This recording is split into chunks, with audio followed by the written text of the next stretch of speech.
For a while, we've been talking about how underpowered the Dragonborn are. Well, the question is did they fix it in Fizbans? Well, I guess it's time to talk about Draconic Races for 5th edition Dungeons and Dragons from Fizban's Treasury of Dragons. I'm Nerdarchy Ted.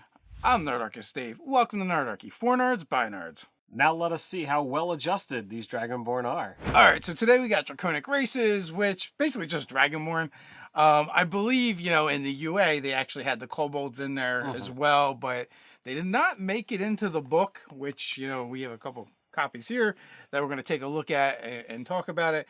But what we have is basically 3 distinctive Dragonborn races.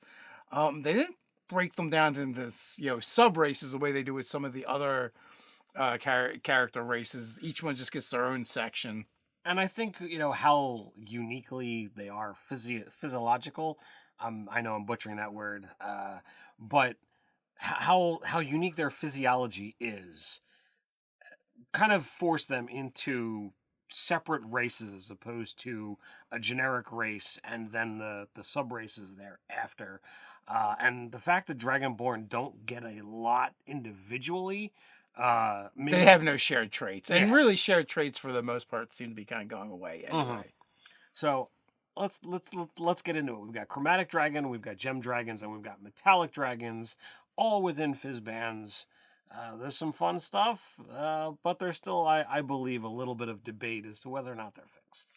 Yeah, so with that, we've got a couple copies here of Fizbans, and if you happen to be a patron or if you sign up for our newsletter, we do a monthly giveaway every month. So these are going to be in the pile. I imagine for the next couple of months, we're going to be giving away copies of Fizban's Treasury of Dragons, but maybe you don't want to wait that long. We'll put a link down in the description for Amazon if you want to go order it from Amazon and get it over there. It's an affiliate link. It helps out the channel, and it allows you to get it and deliver it straight to your door.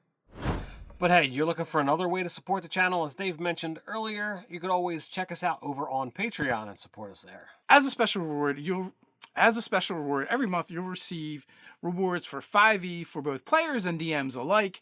We make races, subclasses, spells, feats, magic items. Sometimes we make them print and play magic items, drop-in encounters. We're doing all kinds of stuff over there. Even more, you can even get a chance to game with Nerdarchy. There will be a link down in the description. Also, up on one of these cards here, you can get a free download of a sample of what our patron rewards look like. So diving into page 9 of Fizban's Treasury of Dragons, they've got the whole character creation thing, which is their new thing going forward. Ability score increases, languages, they're all set in stone. You get common and one language of your choice.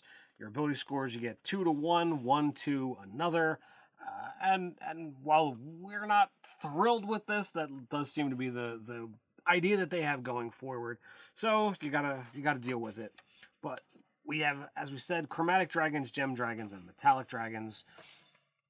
Chromatic Dragons, Dragonborn with Chromatic ancestry, claim the raw elemental power of Chromatic Dragons. The vibrant colors of black, blue, green, red, and white dragons gleam in those Dragonborn's scaled skin and in the deadly energy of their breath weapons.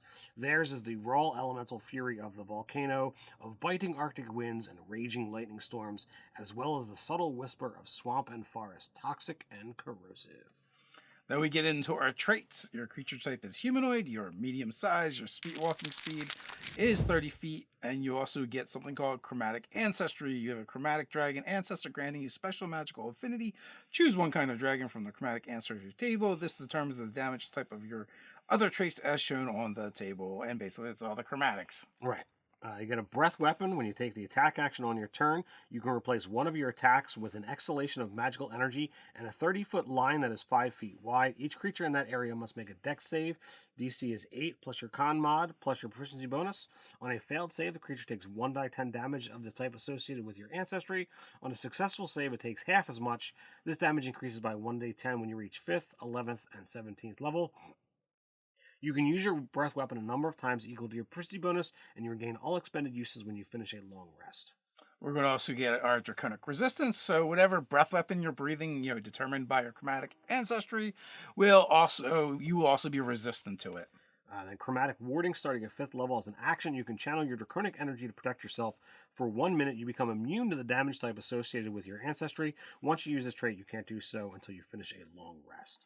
So essentially, what's different? What's the same? So before, well, overall, one of the most obvious thing is Wizards of the Coast. They got the assignment and they figured out that, oh, no one plays Dragonborns the way we originally made them. Everyone picks a dragon color.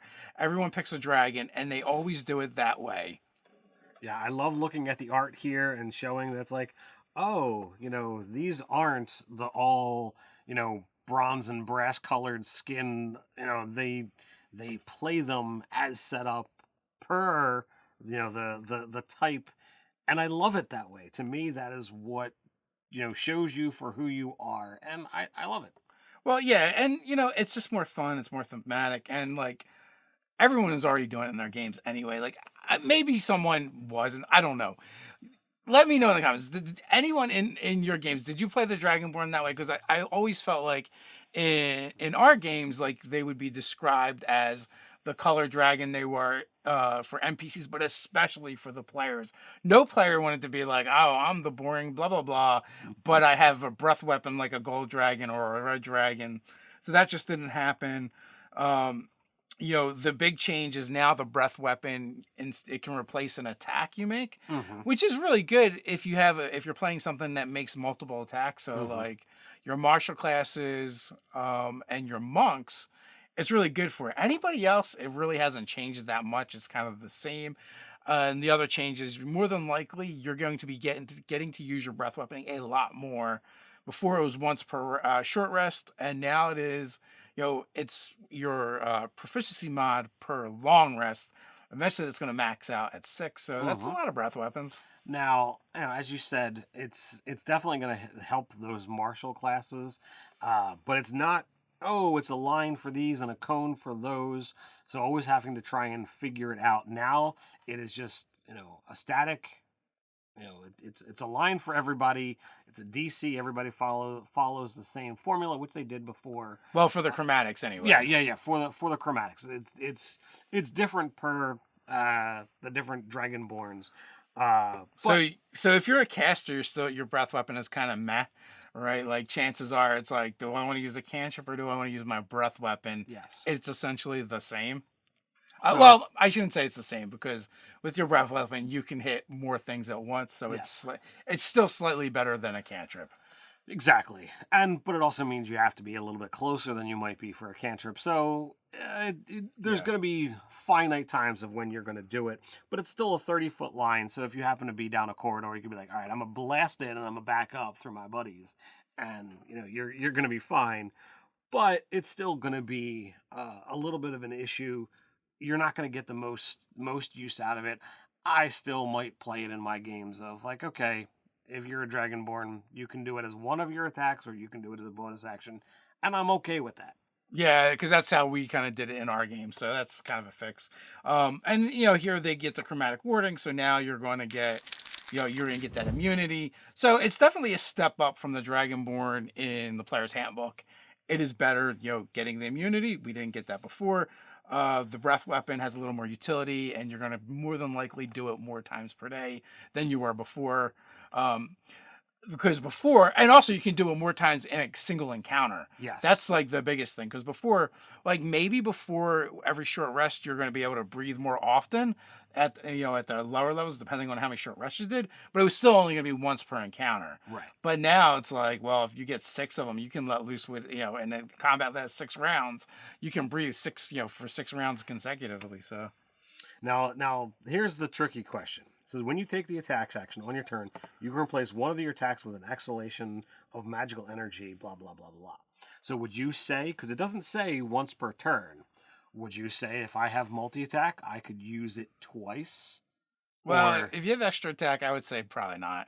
Like, I think it says one of your attacks instead of an attack. Okay, all right, I'll go with that wording. I wanted to find out your opinion here because it does say, it doesn't say once per attack. That would screw you over if you're a caster even more than otherwise, right? So right, that's true. And I think I think Jeremy Crawford answered that in a sage voice, and literally he just points to the language. Sure. The language in 5e tends to be very specific and intentional. Sure. So next up, we've got the Gem Dragonborn, and also like the art for the Gem Dragonborn is super cool and super awesome because all their horns are like floating. like yeah, I want to say like so they have the horns coming out of their heads, but then they almost look like they're broken off and floating, right? So it's weird, but I'm digging it. Gem Dragonborn partake of the heritage of gem dragons who claim to be heirs of Serador, the ruby dragon. The colors and mysterious powers of gem dragons, amethyst, crystal, emerald, sapphire, and topaz gleam in these Dragonborn's scaled skin and course through their veins. Theirs are the wonders of the mind, the force of the will, the brilliant light of insight, and the resounding echo of discovery, but also the desiccation of despair. And then we get into their traits. So the creature type is humanoid, your size is medium, your speed is walking of 30 feet, you have gem ancestry, you have a gem dragon ancestor granting you a special magical affinity. Choose one of the kind of the dragon from the gem ancestry table. This determines the damage type for other traits as shown in the table below. Then, of course, we get a breath weapon. When you take the attack action on your turn, you can replace one of your attacks with an exhalation of magical energy in a 15-foot cone. Each creature in that area must make a dexterity saving throw, the DC 8 plus your con plus your proficiency bonus. On a failed save, the creature takes D10 damage of type associated with a gem ancestry. On a successful save, takes half as much damage. This damage increases just the same as the other one, and it's as many times a day as your proficiency bonus. You get resistance associated with your gem ancestry type. So like this is actually going to give you force, radiant, psychic, thunder, or necrotic, which is totally crazy. But you also have psionic mind. You can send telepathic messages to any creature you can see within 30 feet of you. You don't need to share a language with the creature for it to understand these messages, but it must be able to understand at least one language to comprehend them. We also get Gem Flight. Starting at 5th level, you can use a bonus action to manifest spectral wings on your body. These wings last for 1 minute. For the duration, you gain a fly speed equal to your walking speed and can hover. Once you use this trait, you can't do so again until you finish a long rest. So there's a couple interesting things going on here. Like you kind of just pointed out, like your resistances and the damage types you're doing are for the more rare damages. Mm-hmm. Now, when it comes to resistances, that means it's not going to be as useful because they are more rare. But it means when you're using your breath weapon, like you're going to have less things that are resistant to that. I mean, if you're talking about an emerald, a dragonborn, barbarian path of the totem, right now you can get resistance to all damage types, which is kind of cool. And there's going to be combinations like that, and even just thinking about the breath weapon and how we're like, oh, this kind of sucks if you're a caster. Well, one of the casters subclasses I often like poo-poo on upon a little bit, or at least go, I don't think is as good as people think it is the Blade Singer, right? Well, Blade Singer gets extra attacks, so they would be able to replace one of their attacks with a breath weapon, mm-hmm. But guess what else they get to replace one of their attacks with? A cantrip, right? So they could actually breathe into a cantrip in the same round. So, so that's kind of cool. Like you might find some niche things like that to experiment with, just with Dragonborns in general and their breath weapon. So I'm excited about that. Also, Psionic Mind. Obviously, these guys make awesome, Circle of the Moon druids now, because all of a sudden, like one of your downfalls is not being able to communicate with people while you're wild shaped. Not a problem anymore. And also, did you ever want to be a flying wolf or bear?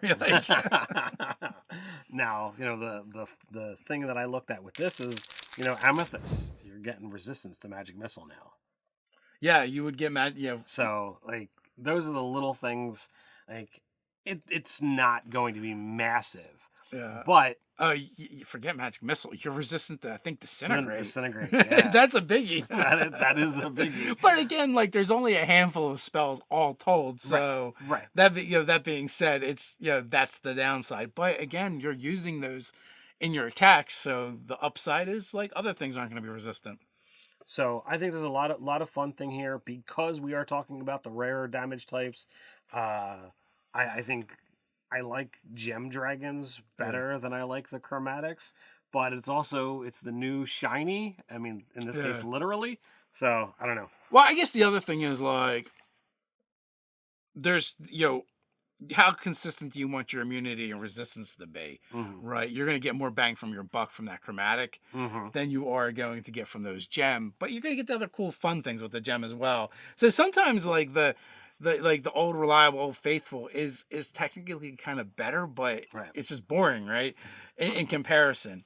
In this case, I don't know that's necessarily the case, but the gem dragon, like, it seems like they took that into mind. That's why they get that extra ability. Right.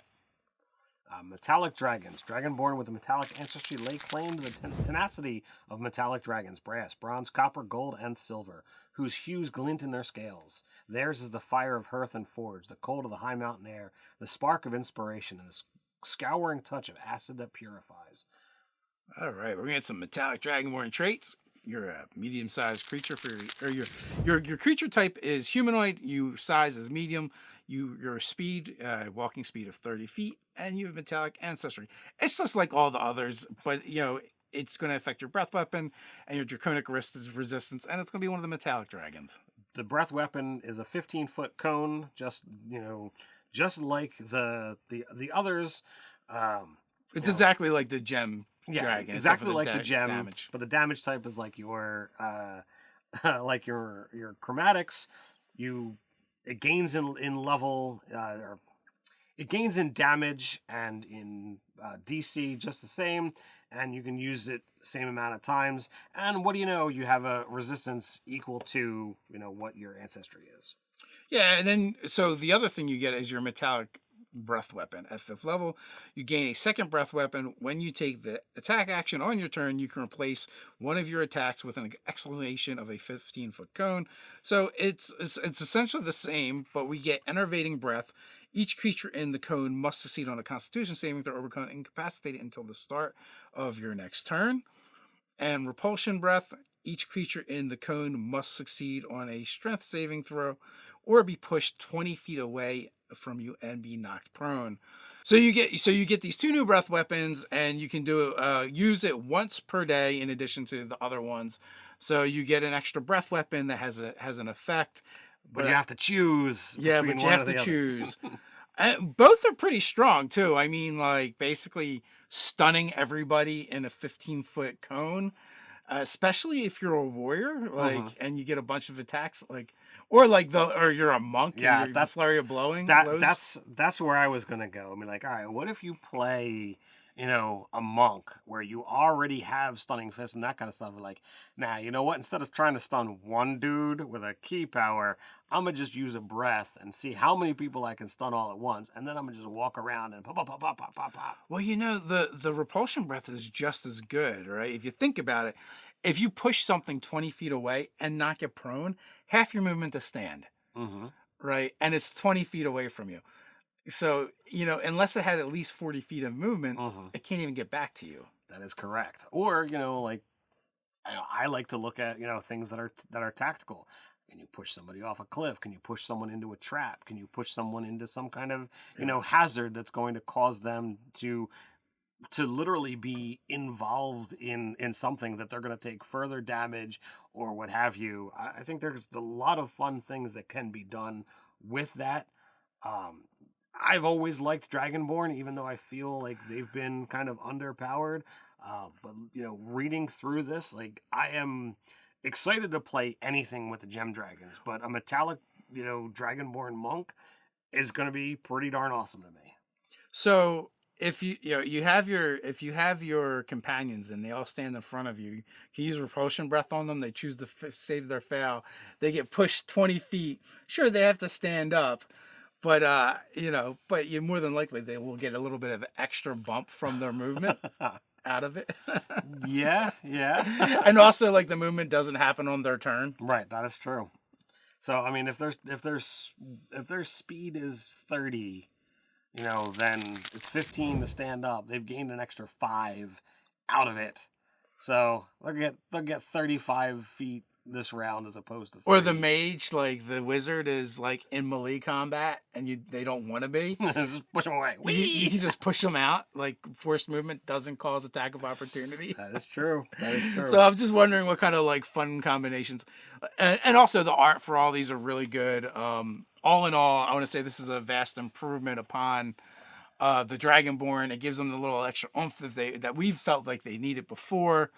But the question is, folks, what do you think? Are you going to play the Dragonborn how you've always played them, or are you going to implement this into your game?